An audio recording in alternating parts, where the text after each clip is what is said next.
Alright, back to the challenge. I think out of all these cards, I think Blood Moon is basically because it's just 3 mana.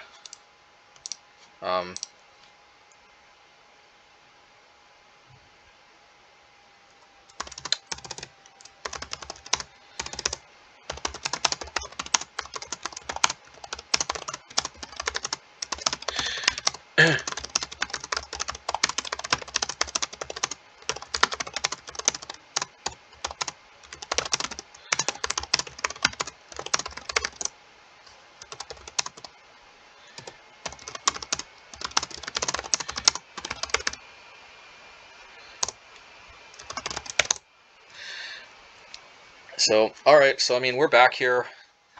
We're facing a fellow person in the 0-2 bracket. Such a nice player. Oh, it's elves. I feel bad because I think this is not going to end well for our opponent, but our opponent has been so unreal, has been like, yeah, unreally nice, you know.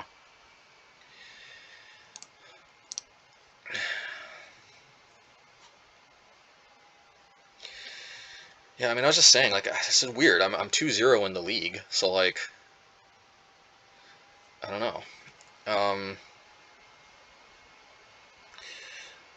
We played a previous match where elves exploded out against us, so like we are solidly favored in this matchup, but it is definitely a mistake to assume that we are entitled to win this matchup. We're not entitled to win any matchup, actually.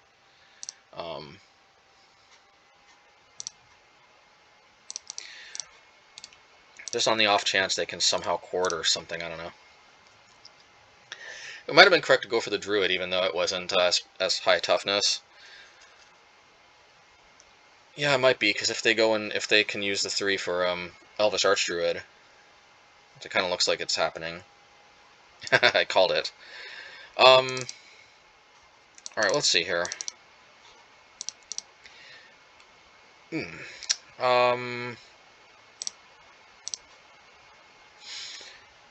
I don't want to like taking 3 life, but I also don't like missing out on playing a creature. Yeah, I should have killed the Heritage Druid in retrospect, but hey, what can you do? It almost would have been the same thing, though, because it would have just played it on this turn. Well, I'll tell you what we're definitely doing. We're definitely blocking the Elvish Mystic. Oh no, they drew Collected Company. At least if the opponent wins, they're cool. They're cool, but they're kind of also like feeding in if they win to like this whole oddity of losing. Even I got it. I mean, we know this is a good matchup. It's not, we're not guaranteed to win, but like, geez, when have we lost against elves ever? Like either on stream or not. I can't remember losing. I lost to it once a long time ago with when Scavenging Ooze caught me off guard. But now that I'm aware of that, I don't lose to this much.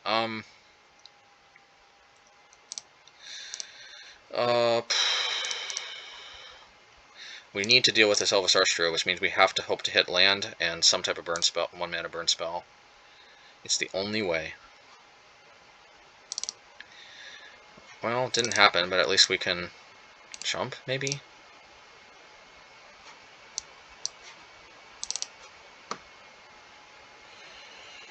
Sure.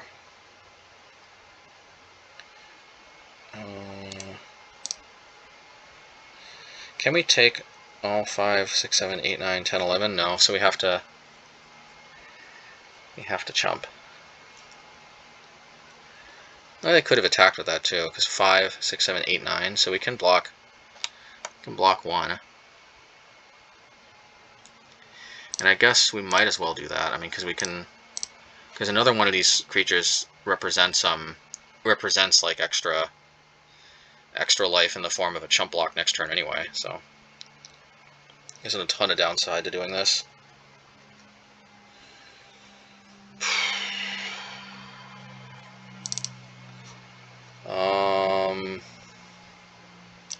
We finally get the Bonecrusher, but it seems kind of late.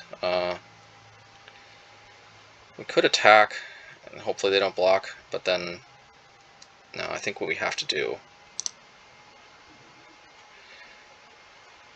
There's literally nothing we can do. Not at 1 life. Maybe it's a good sign, though, we didn't instantly give up. Even though if you think about it, we should have probably. Well, lost game 1 in one of our best matchups. So definitely shaping up to be an interesting comparison. We did have to mulligan twice, though, or I guess once. That was very rough. Is it just me, or do these like elf decks not play basics anymore? I mean, it seems weird that Blood Moon would be good against an elf deck, but maybe here we are. I'll leave 1 in, I guess. Still just hard to wrap my head around elves being vulnerable to Blood Moon. Maybe I'll bring in a second one. I mean, 22 lands.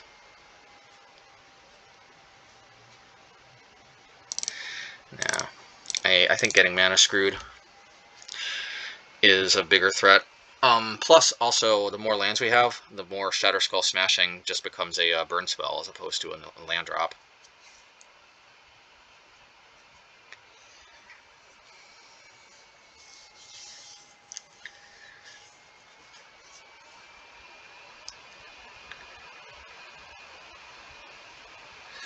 I mean, the top decked, what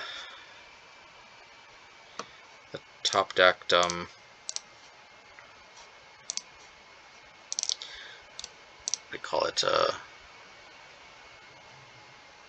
Collected Company, definitely, probably swing the game, but obviously, again, this probably comes down to my plays and personal psychology, I'm thinking, because it definitely cannot be just bad luck, you know.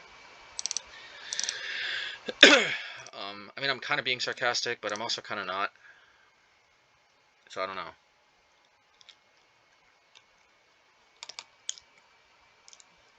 It's Battlefield with this one. Oh yeah. Yeah, I think I remember this card. Alright, well, we'll tick up. Thankfully, our Bonecrusher deals with this pretty cleanly and nicely. So I think I will deal with this right now. We could have Flame Slash and then held up Stomp, but I think that there's enough 3 toughness elves out there that, you know, there's definitely merit to. I'll just keep Ratchet Bomb on 1.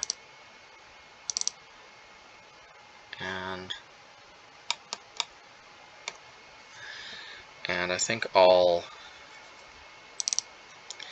play this and Flame Slash this thing. It is worth noting that it would have amounted to the same thing if we would have Flame Slash, because we could have just stopped in response, but still.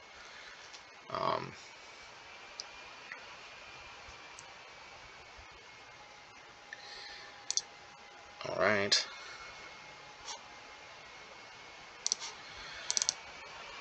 Alright. So maybe we take this up to 2 and get our card advantage licks where we can.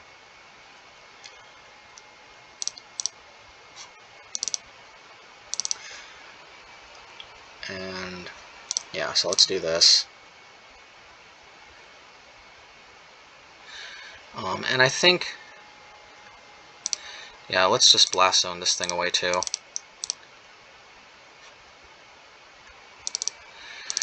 And let's attack and light up the stage.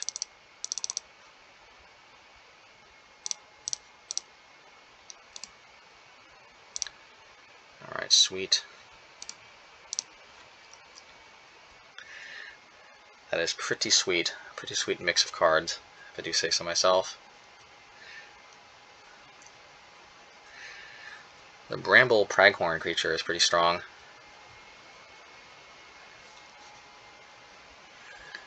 Alrighty. I guess keeping a Blast Zone is probably better.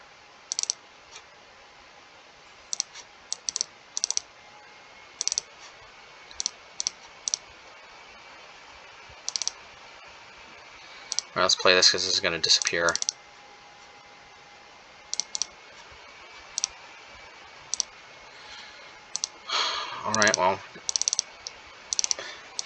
Hopefully Abbot digs us into stuff. The opponent is kind of flooding too, so what can you do? Limit of Vitality. So maybe this crazy control.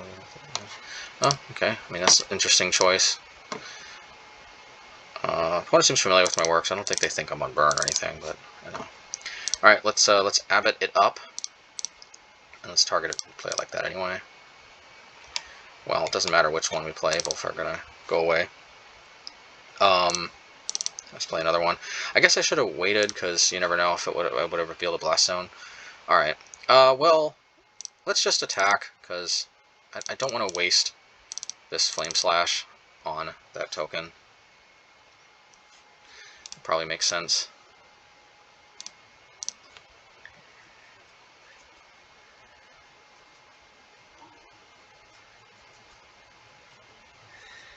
No collected companies equals hard to catch up. Oh no, a giant elf of some kind. Elf Gang Commander? I think there was like an elf version of Siege Gang Commander, if I'm not mistaken. I don't know if that was in Modern Horizons too, or in a newer set. I've got a feeling we're going to see it though. Oh no, it's Storgal Warcaller. This is a good card. I think more people should play this. Thankfully we do have the Flame Slash for this.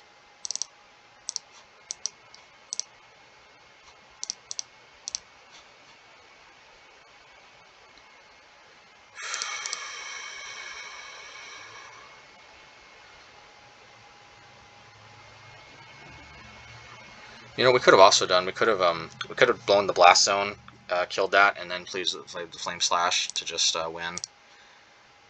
Because now the opponent lives another turn. little things like this, because you just never know if they hit Collected Company off the top, and next thing you know, somehow their Craterhoof Behemoth thing for I don't know. If this was Legacy Goblins, we could not rest safe, even if their board is completely empty like this, and they're at 2 life.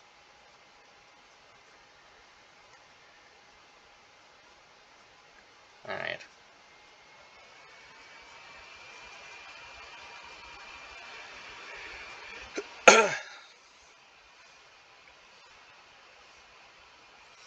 Yeah, I recognize this user. I believe this is a Japanese user, Nekonii. Like a cat. Neko means cat in Japanese, and Oni means like a. Oni I think could either mean.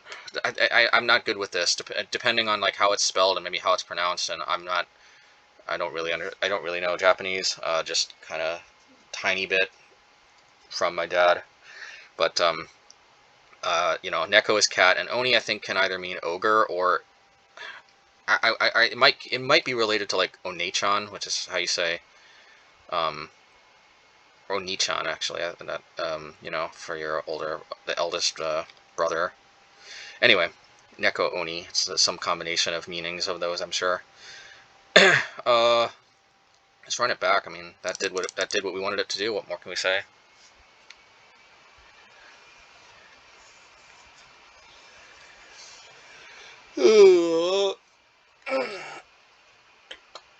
Neko Oni.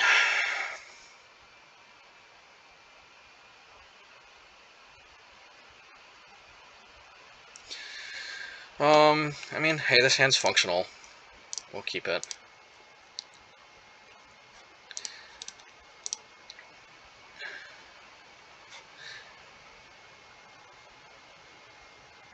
Aether Vial is not the ideal way to deal with Llanowar Elves, but hey, we'll take it.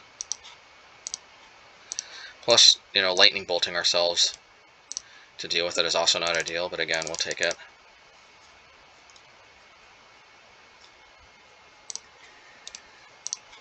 Well, opponent looks like they got the old mana screw.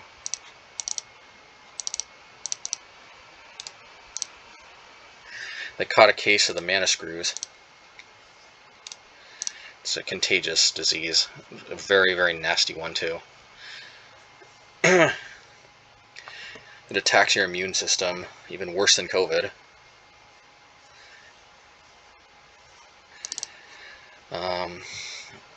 Alright, let's see here.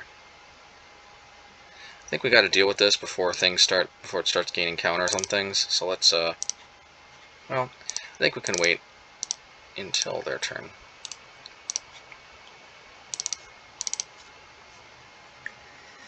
Because this way, if they play another 2-drop, we may want to just wait to tick up Ratchet Bomb for max value. There's a lot of advantage to waiting.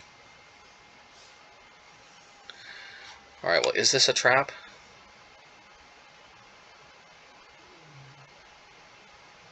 Well, they're going to get another one, so let's see.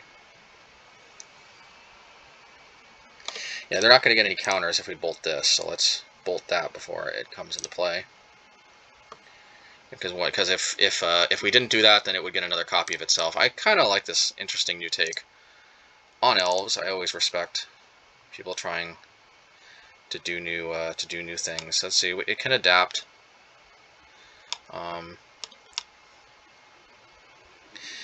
But they don't actually have enough mana. So, you know, I'll just play this. And I'll play this.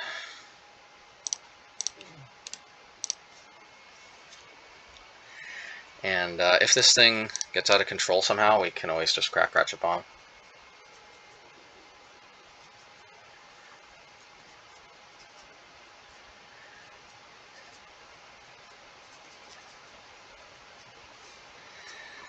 Yep. I'll leave it at 1. Because what I think I'm going to do is I'm going to Shatterskull Smashing.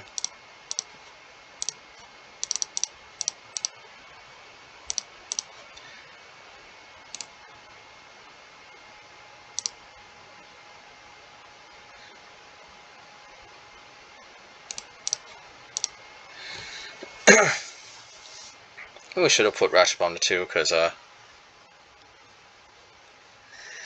because Nettle Sentinel. I mean, we don't want to kill our own Soul Scar.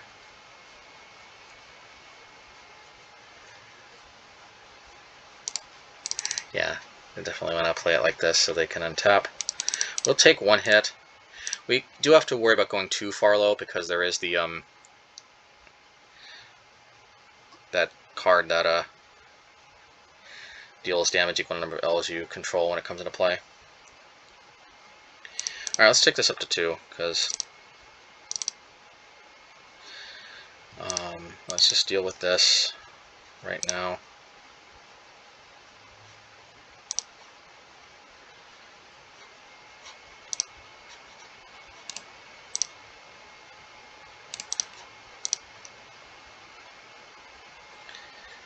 Let's see, it's definitely mana screwed.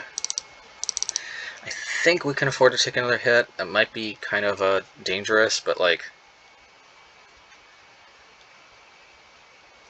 But also, we may want to just use the Flame Slash to just clear the path and... Okay, so here's what's going to happen. I'm going to do this in response to the trigger. Alrighty. Well, kind of looks like we got this one.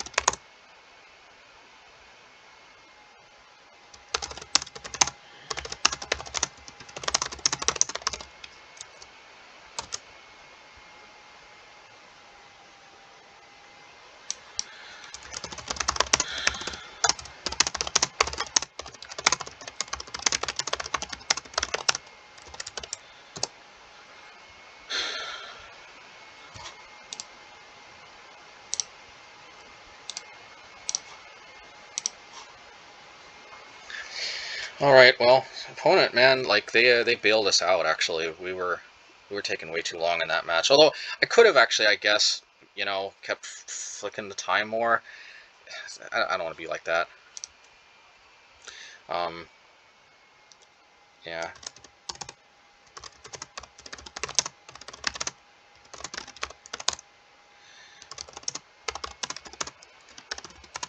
very, very interesting, and I think promising new take on elves. I like the idea of pumping them more. It shores up one of their main weaknesses. Alright, well, anyway. So I guess we'll see. Alright, thanks again, Nekonii. Yeah, just unreal generosity there. I kind of didn't deserve to win this, but, you know. Alright, well, keep up the good work, and thanks again.